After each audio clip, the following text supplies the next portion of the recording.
Fala, moleque, filé! Eu sou o Arthur E eu sou o João Paulo. e nós somos do Soccer News.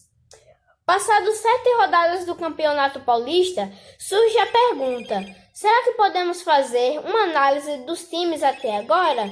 Para ser mais exato, os 4 grandes? Afinal, sempre se fala: é início de temporada, estão pegando ritmo agora. Estão conhecendo as ideias do treinador agora, etc, etc, etc. Porém, já se passou 7 rodadas. E que conclusões nós temos até agora? É isso que vamos descobrir. Então, solta a vinheta.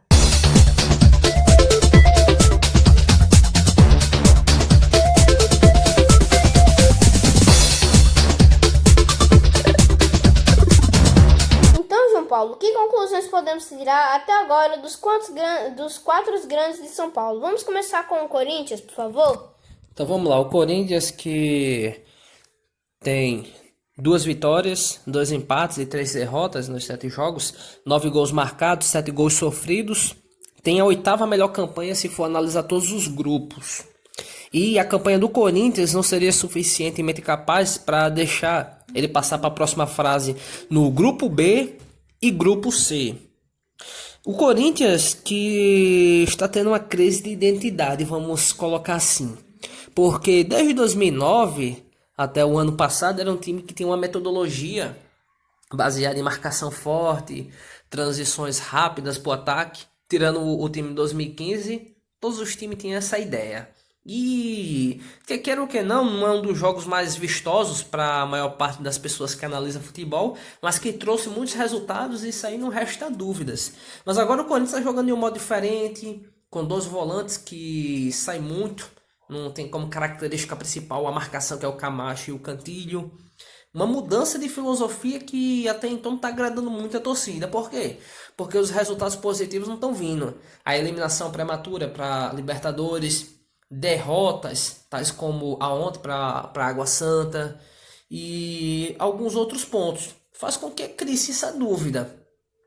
É verdade que o Corinthians teve alguns pontos positivos, tipo a estreia 4-1 contra o Botafogo, também teve o belo jogo contra o Santos 2-0, mostrou que tem características atraentes, cria oportunidade, mas por coincidência ou não, após a contusão do Ramiro, a condição do Corinthians caiu bem significativamente. Se o Ramiro teve essa influência ou não, não tem como a gente afirmar. Um outro ponto positivo é o Bozelli, que está jogando bem, fez até um golaço ontem, mas estava impedido. 4 gols no campeonato até então. Esse é um ponto com certeza bem positivo.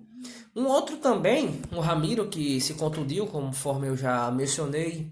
Alguns pontos negativos que podemos citar é o Luan, que começou até bem pela Florida Camp, não obstante caiu um pouco de produção. Lógico que ele pode melhorar, é o que a torcida corintiana espera. O Sid Clay, que nos jogos mais importantes foi titular. Aí quando chegou os outros jogos, era para ele ter se mantido titular, mas não, colocou o Piton. Então se mostrou uma incoerência do técnico Nunes. Então esses são os pontos negativos que o Corinthians está mostrando. Ainda tem campeonato, mas perder a Libertadores é uma grande baixa. Agora falando sobre o Palmeiras que está com 5 vitórias, um empate e uma derrota, 14 gols marcados, 3 sofridos, tem como seu artilheiro o William com 5 gols. O Palmeiras tem o melhor ataque e tem a melhor defesa. Por que é importante citar a melhor defesa? Porque como é sabido, Felipe Melo ele foi recuado para a zaga. Isso gerou uma série de discussões.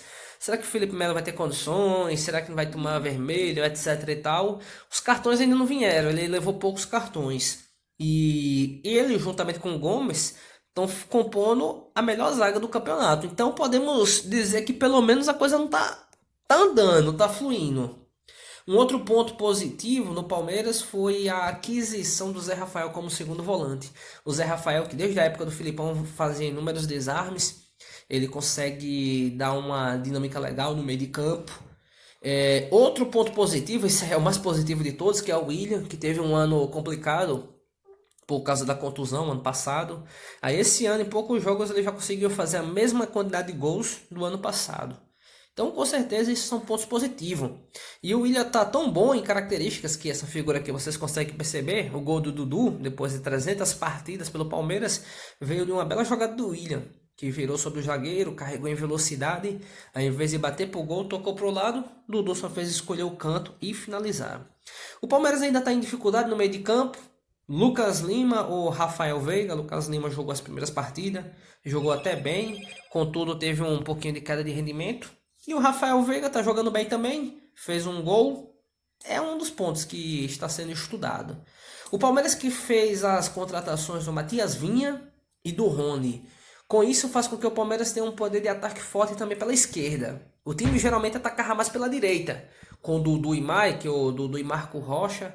Agora com a entrada do Rony, que gosta de jogar pela esquerda, às vezes aparece meio para finalizar, e o Matias Vinha, que era o melhor lateral esquerdo e o melhor jogador do Uruguai, o Palmeiras ganha em potência de um modo bem representativo.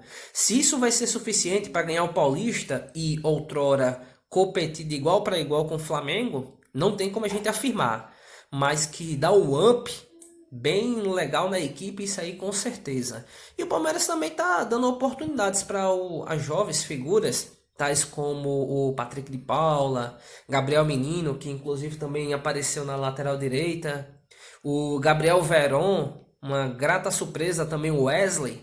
Então são as opções que o Palmeiras tem. Mais especificamente sobre o Gabriel Veron, ele tem tido oportunidades. Provavelmente essas oportunidades reduzem um pouco com a chegada do Rony. Aí isso é ruim para o Palmeiras? Não, não é ruim não. Por quê? Porque para ganhar esse tipo de campeonato, em especial brasileiro, se faz necessário elenco. E nisso o Palmeiras está trabalhando bem. Sobre o Santos, pessoal, é um caso meio complicado de se falar. 11 pontos, 3 vitórias, 2 empates, 2 derrotas, 6 gols marcados, 1 gol sofrido. Mas o Jesualdo Ferreira está sendo bastante questionado. E isso iria acontecer com qualquer técnico que viesse, porque qualquer um iria ficar à sombra do Sampaoli, que realizou um grande trabalho. Tanto que antes teve aquele movimento, volta Sampaoli, volta Sampaoli. Esse movimento reduziu um pouco, mas ainda existe essa sombra. Agora, vamos raciocinar comigo, torcedor santista. O time do Santos tinha a linha defensiva no passado tal com Vitor Ferraz, Lucas Veríssimo, Gustavo Henrique e Jorge. Desses 4 que eu mencionei, somente o Lucas Veríssimo está e mesmo assim não iniciou a temporada. Então, ter essa subtração no time por si só faz com que o time já inicie enfraquecido. E ainda some isso a contusão do Marinho, a Soteldo, que serviu à seleção venezuelana, e também o Sanches, que teve a questão do imbróglio da renovação. Então, no mínimo, a gente conta por alto 7 desfalques, sem mencionar o Vanderlei, que talvez o Vanderlei pudesse ser utilizado com o Gesualdo. Com o São Paulo era utilizado pela filosofia de sair tocando. Com o Gesualdo talvez fosse utilizado. Tudo isso traz uma dificuldade por si só. É verdade que a filosofia do Santos é diferente em relação ao anterior.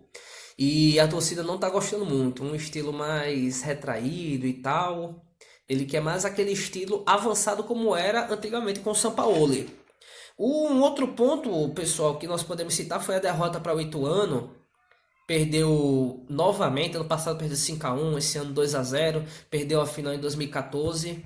Perder para o Ituano não é novidade, mas o que foi errado é perder para o Ituano, esse Ituano específico, que já perdeu para o Palmeiras, tinha empatado com o Botafogo, tinha perdido para o Oeste, time fraco. A primeira vitória do Ituano veio, na verdade, na rodada anterior, contra a Ponte Preta. Então era um time enfraquecido. O Santos tinha a obrigação, mesmo fora de casa, de pelo menos arrancar o empate. Obrigação.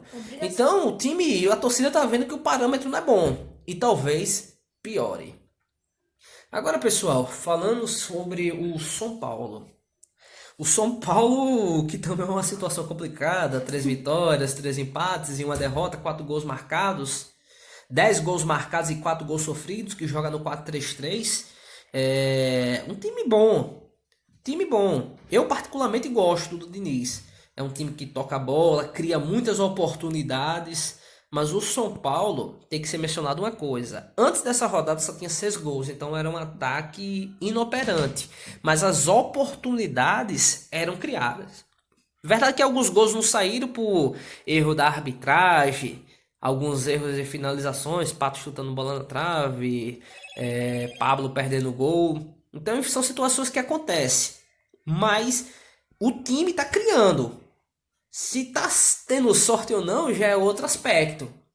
E também tem a questão, só reforçando um pouco da arbitragem, que influenciou no jogo contra o Corinthians, no jogo que não me vem agora na mente, mas que foi um empate, acho que foi contra o Mirassol. A torcida do São Paulo tá bem encrencada com a questão da arbitragem. E com a chegada do Igor Gomes e o Antony entrou no lugar do Paulo e o Igor Gomes no lugar do Hernandes, o time ganha mais desenvoltura. Fica um time mais leve, rejuvenescido. O Pato que finalmente desencantou e fez os seus 2 gols e deu uma assistência para Daniel Alves. E Daniel Alves que recebe elogio de todo mundo. 4 gols marcados. É um jogador bastante útil. Volta e meia alguns questionam. Será que ele pode jogar no meio, na lateral direita? O Daniel Alves é um jogador que agrega. Evidentemente se espera mais. Agora um ponto que é importante. Não é para se iludir com a vitória de ontem. Por quê? Porque o RB Brasil, o Ferroviária, o Palmeiras, todos esses golearam o Oeste. O RB meteu 3, a Ferroviária meteu 5-1 e o Palmeiras ganhou de 4. Então o São Paulo ganhar de 4 do Oeste não era nada mais que a obrigação. Tem que frisar isso bem claro. O time começou a melhorar, vai andar, calma. Tem que esperar a coisa andar, mas que pelo menos as ideias estão sendo bem desenvolvidas pelo Diniz, com certeza está sendo. E esse foi o vídeo, espero que tenha gostado. Se gostou, dá o like, se inscreve e até a próxima aqui no Soccer News.